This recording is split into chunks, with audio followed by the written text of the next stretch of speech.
मेरे प्रियो, आज बहुत से लोगों को बाइबल की जो भविष्यवाणी है, बाइबल के वचन की जानकारी नहीं है। और इसमें इनमें से बहुत से क्रिश्चियन भाई भी हैं, मसीह भाई, और बहुत से नॉन क्रिश्चियन हैं जो अन्य जाति में से हैं। बहुत से लोगों को परमेश्वर के वचन का और जो परमेश्वर के जो बाइबल है, पवित्र वचन में, बाइबल में उपस्थित जो परमेश्वर है, उसकी जानकारी नहीं है, उनकी समझ नहीं है। मेरे प्रियो, उनको सिर्फ इतना पता है कि जो परमेश्वर है बाइबल का, वो बहुत ही दयालु है और बहुत ही प्रेम करने वाला है और सारी सृष्टि से, मनुष्य जाति से बहुत प्रेम करता है।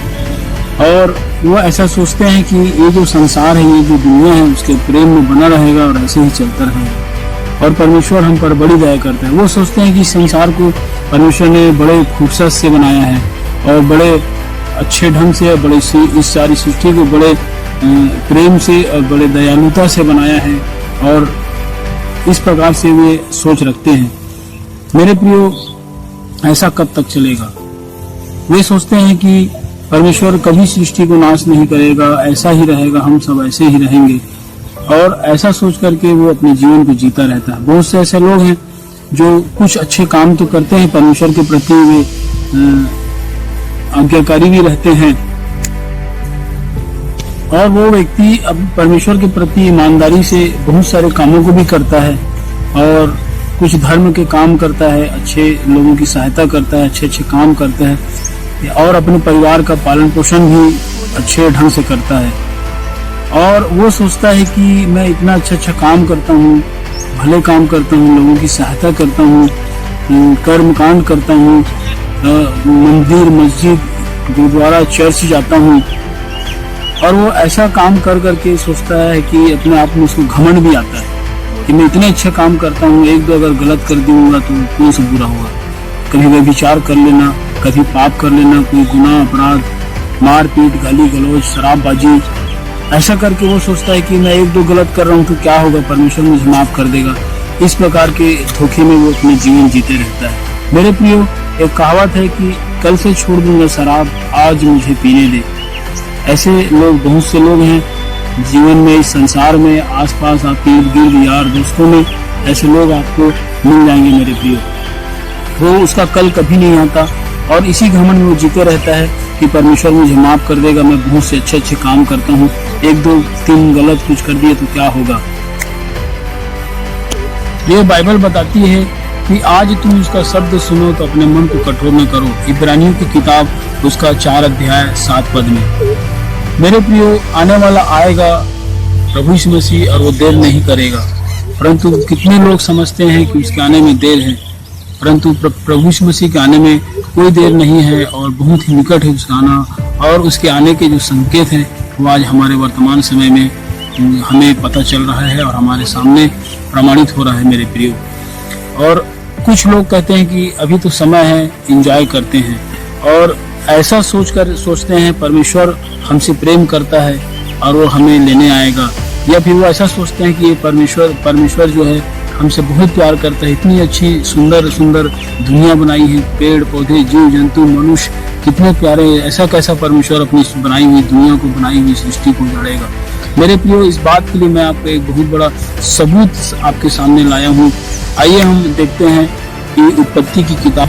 मेरे प्रियो, जब कोई मिट्टी का बर्तन या कोई मिट्टी का पात्र जब टूट जाता है, या बिखर जाता है, या उजड़ जाता है, या खराब हो जाता है, तो हम, जो कुम्हार होता है, वो उस मिट्टी के साथ एक ही बर्ताव करता है। वो उसको तोड़ फोड़ करके, या मतलब उसको फिर से बिगाड़ करके एक नए लोंदे में उसको डाल करके एक नया पात्र उसका तैयार करता है। जो सृष्टि करता है, जो परमेश्वर जिसको हम कहते हैं जीवित परमेश्वर, जो बाइबल बताती है, इसका विवरण बाइबल में भी है, पाया जाता है कि परमेश्वर एक कुम्हार है और हम उसकी मिट्टी है मेरे प्रिय। और मिट्टी जब बिगड़ जाती है तो उसको कुम्हार उसके साथ क्या करेगा, आपको समझ में आ गया होगा। ठीक उसी प्रकार ये सारी सृष्टि मेरे प्रिय, उत्पत्ति की किताब हम जब पढ़ेंगे तो उसमें एक बार जल प्रलय का विवरण है। बहुत से लोग सोचते हैं कि ये पहली बार ऐसा हो रहा है कि परमेश्वर सारी सृष्टि को नाश करेगा, ऐसा कर कुछ लोगों के मन में ऐसा विचार आ रहा है। तो उनको मैं बता देना चाहता हूँ कि आज से पहले जब हम पुराने नियम की किताब, जब पहला जो किताब उत्पत्ति की किताब को जब पढ़ेंगे, 6 अध्याय 5 पद और 6 पद को मैं पढ़ना चाहूँगा। यहोवा ने देखा कि मनुष्यों की बुराई पृथ्वी पर बढ़ गई है और उनके मन के विचार में जो कुछ उत्पन्न होता है वह निरंतर बुरा ही होता है। और यहोवा पृथ्वी पर मनुष्य को बनाने से पछताया और वह मन में अति खेदित हुआ। इस प्रकार से आप अगर देखेंगे तो इसके कारण परमेश्वर सारी सृष्टि में जल प्रलय के द्वारा मनुष्यों को नाश किया था। मेरे प्रियो, अगर आप 7 अध्याय और 8 पद को पढ़ेंगे जिसमें जल प्रलय का विवरण है, बहुत से लोग इस बात के धोखे में हैं कि ये दुनिया जो ऐसे ही बनी रहेगी, ये कभी नाश नहीं होगी, और कैसे परमेश्वर सारी सृष्टि को नाश कर सकता है, इतना सुंदर दुनिया बनाई है परमेश्वर ने। ऐसे सोच रखने वालों के लिए बाइबल बताती है मेरे प्रियो, उत्पत्ति की किताब में, कि एक बार जल प्रलय आया था और उस समय जो आज वर्तमान समय में पूरे विश्व की जो जनसंख्या है 7 से 8 खरब है मेरे प्रियो। और बड़े इत्तिफाक और सच बात है, सटीक बात है कि वर्ल्ड सर्वे के अनुसार पता चला है कि उस समय भी जो नूह के समय में उत्पत्ति की किताब में जिसमें जल प्रलय का विवरण है, उस समय को वर्तमान समय की जनसंख्या जो थी विश्व की, पूरे वर्ल्ड की, वो 7 से 8 खरब की थी। और ठीक आज जितनी जनसंख्या है और जैसे जैसे आज पाप हो रहे हैं इस दुनिया में, जिस तरह से लोग नास्तिकपन की ओर बढ़ रहे हैं और परमेश्वर के वचन को त्याग दिए हैं, धर्म को त्याग दिया गया है, ठीक उस समय भी नूह के समय में ऐसा हो रहा था मेरे प्रिय। अब बहुत से लोग ऐसा सोचते हैं कि इतने सारे लोग, इतने 7 से 8 खरब लोग इस दुनिया में हैं, क्या खाली सच्चे मसीही लोग इस स्वर्ग जाएंगे?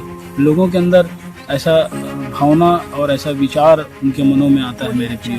लेकिन मैं आपको बता देना चाहता हूँ कि जब जल प्रलय हुआ था नूह के समय में, तो उसका मात्र एक ही परिवार बचाया गया था, वो अपने परिवार सहित बचाया गया था मेरे प्रियो। सारे मनुष्य जाति मारे गए थे, और आज हम जो इस संसार में, इस दुनिया में नूह के नस्ल हैं, उसके वंशज हैं मेरे प्रियो। अगर हम बाइबल की ओर अगर देखेंगे तो हमें पता चलता है कि परमेश्वर ने पहला जहाज, इस दुनिया का सबसे पहला जहाज मेरे प्रियो, अरारात के पहाड़ पर इसके आज भी अवशेष और सबूत पाए गए हैं मेरे प्रियो। आपको शायद पता नहीं होगा मेरे प्रियो। अगर आप बाइबल को पढ़ेंगे नूह के विषय में, तो उसके विषय में लिखा हुआ है कि जब नूह प्रचार कर रहा था तो लोग उसका मजाक उड़ाते थे और उसे धमकियाँ देते थे और क्या क्या नहीं कहते थे, ये हमको पता चलता है पढ़ने के द्वारा। और जब उसके विषय में हम जब मनन करते हैं, उसको पागल हो गया है, सटका गया है, ऐसा बोला गया। और फिर कई लोग तो ऐसा भी बोले कि ये हमको डरा रहा है। और बाइबल इस बात को सबूत देती है मेरे प्रियो कि कितने ही लोग परमेश्वर के संदेश को जो मनुष्य तक पहुंचाने के लिए आए, उसके कितने भी नबी आए, सबको मार डाला गया। ये बाइबल में बताती है मेरे प्रियो, क्योंकि सच्चाई लोगों को बर्दाश्त नहीं होती और सच सुनना नहीं चाहते, या तो फिर वे कमेंट करने लगते हैं कि हमको डरा रहा है, ये बकवास कर रहा है, इस प्रकार की बेतुकी बातें और बहस करते हैं मेरे प्रियो। बाइबल इस बात की भविष्यवाणी करती है, इस बात की सबूत देती है कि ऐसे लोगों को की आवाज़ों को दबा दिया गया, मार दिया गया, जिंदा जला दिया गया। और आज आने वाले दिनों में, वर्तमान में भी ऐसा हो रहा है। आने वाले दिनों में हम सब इन ऐसे वारदातों को देखेंगे और सीखेंगे। ऐसे लोगों की आवाज़ों को बंद कर दिया जाएगा मेरे प्रिय, बाइबल बताती है। अब बाइबल बताती है मेरे प्रियो की प्रकाशित वाक्य की किताब अगर हम पढ़ेंगे तो अब आग बरसेगा मेरे प्रियो।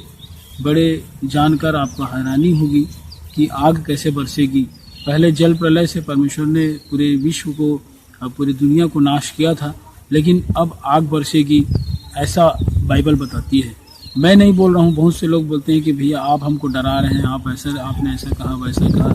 मेरे प्रियो, ये जो बातें हैं मेरी नहीं है, ये मेरी पर्सनल बातें नहीं है, परंतु परमेश्वर के वचन की जो आदेश है, उसकी आज्ञाएं हैं, जो भविष्यवाणियां हैं, परमेश्वर ने अपने दासों के द्वारा दिया, अपने पवित्र आत्मा के द्वारा लोगों को बताया, उन बातों को मैं आपके सामने रिपीट कर रहा हूँ बाइबल के द्वारा।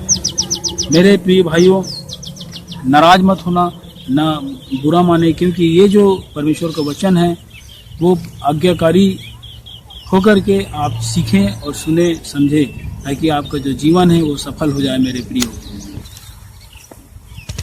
अगर आप प्रकाशित वाक्य की किताब पढ़ेंगे 8 अध्याय 6 पद में मेरे प्रियो, 8 अध्याय उसका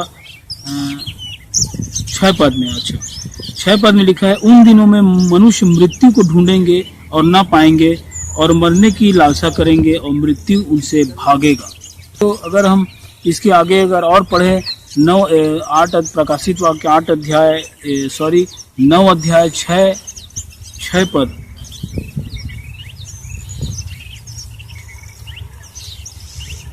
सत्रह पद को पढ़ेंगे। मुझे इस दर्शन में घोड़े और उनके ऐसे सवार दिखाई दिए जिनकी झील में आग और धूम्रकांत और गंधक सी थी, और उन घोड़ों के सिर सिंहासनों के सिरों के समान थे, और उनके मुंह से आग, धुआं और गंधक निकलते थे। इन तीनों महामारियों अर्थात आग और धुएं और गंधक से जो उनके मुंह से निकलते थे, मनुष्यों की 1/3 मार डाली गई।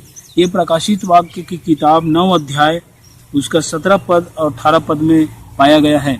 और हम अगर 17 और 18 9 अध्याय 6 पद पढ़े और 17 पद और 18 पद में हमने आज देखा और सुना, क्योंकि आज की जो वर्तमान विश्व की संख्या 7 से 8 खरब है, जैसे नूह के दिनों में थी, और वैसा ही आज हमारे वर्तमान समय में जनसंख्या 7 से 8 खरब है। और जैसे नूह के दिनों में होता था मेरे प्रियो, ठीक वैसा की वैसा पाप इस दुनिया में आज चरम पर है। लिखा है, अगर हम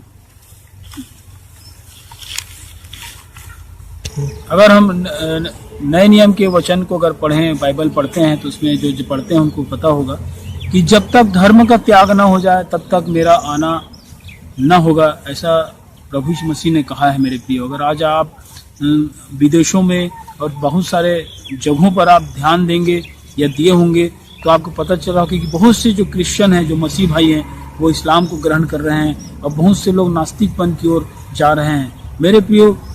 लिखा है, अभी हमने पढ़ा कि प्रभु यीशु मसीह ने कहा है कि जब तक धर्म का त्याग ना हो जाए तब तक मेरा आना ना होगा। और आज धर्म को लोगों ने त्याग सा दिया है मेरे प्रियो। आज जहाँ पर से क्रिश्चियन जो मसीह समाज डेवलप हुआ अमेरिका से, वहाँ भी लोगों ने इस धर्म को त्याग दिया है और नास्तिकपन की ओर बहुत सारे लोग दूसरे अन्य जातियों को जैसे कि इस्लाम को ग्रहण कर लिए हैं मेरे प्रियो। और कुछ लोग तो जो मसीह समाज से भी पाए जाते हैं, ऐसे लोग भी बहुत सारे बातों को हम देखते हैं और सुनते हैं कि चाहे मुझे परमेश्वर नरक में भेज दे या मुझे नाश कर दे, लेकिन मैं तुझे नहीं छोड़ूंगा, बदला लूंगा। ऐसे बदले की भावनाओं को लेकर के अपने जीवन को जी रहे हैं मेरे प्रियो। ये सब बातें उनके जीवन में है। ऐसे लोगों को परमेश्वर छोड़ेगा नहीं, ऐसे लोगों को परमेश्वर का दंड झेलना पड़ेगा, चाहे वो कितना भी बड़ा तोप क्यों ना हो। अगर उसका जीवन पश्चातापी जीवन नहीं है, परमेश्वर के प्रति आज्ञाकारी नहीं है, तो वो परमेश्वर का दंड भोगेगा मेरे प्रियो। और वो अगर पश्चातापी जीवन जीता है, परमेश्वर के प्रति आज्ञाकारी जीवन जीता है, तो वो बाइबल बताती है, इसके विषय में विवरण है बाइबल में कि वेश्या क्यों ना हो, अगर वो पश्चातापी जीवन है और परमेश्वर के प्रति वो आज्ञाकारी है, तो वो स्वर्ग जाएगी या जाएगा मेरे प्रियो।